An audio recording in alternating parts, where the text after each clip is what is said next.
Au nom du Père et du Fils et du Saint-Esprit, le Seigneur soit avec vous. Frères et sœurs, nous sommes aujourd'hui dimanche 22 septembre, 25e dimanche du temps ordinaire de l'année B.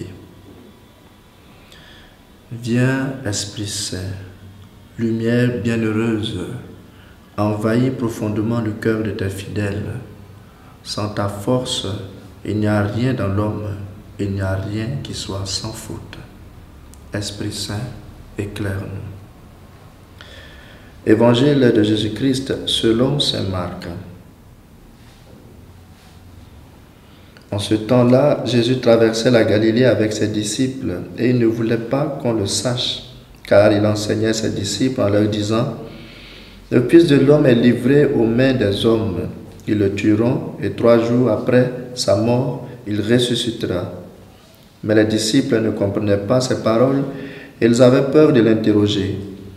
Ils arrivèrent à Capharnaüm et une fois à la maison, Jésus leur demanda: « De quoi discutez-vous en chemin ?» Ils se taisaient, car en effet, ils avaient discuté entre eux pour savoir qui était le plus grand.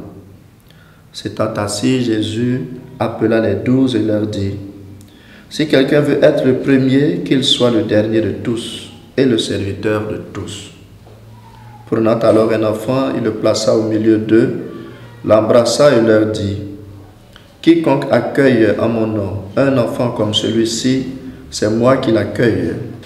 Et celui qui m'accueille, ce n'est pas moi qui l'accueille, mais celui qui m'a envoyé. » Acclamons la parole de Dieu. Frères et sœurs, pour la 2e fois déjà, Jésus s'évertue à annoncer à ses disciples que le Fils de l'homme sera livré aux mains des hommes, qu'il connaîtra la mort et qu'il ressuscitera le 3e jour. Ceci pour enlever de leur tête cette idée de Messie fort et politique qu'ils attendaient.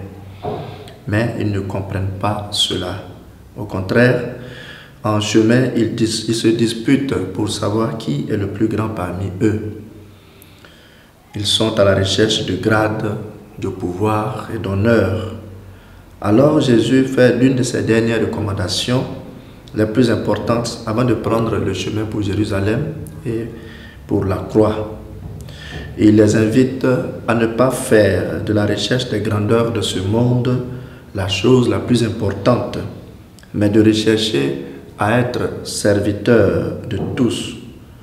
Si quelqu'un a l'autorité, ce sera pour le service des autres, surtout les marginalisés et les petits. Accueillir les petits, c'est se mettre à leur service avec les moyens, les capacités et les pouvoirs que nous avons. Et ainsi, nous serons parmi les premiers au ciel.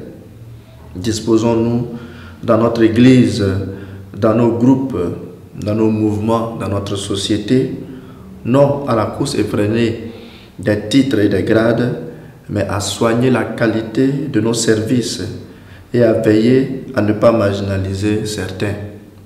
Ainsi, le Christ, notre modèle, qui donne sa vie pour les pauvres et les pécheurs, nous gardera une place dans le ciel. Que le Seigneur nous bénisse, lui qui est Père, Fils et Esprit Saint. Amen.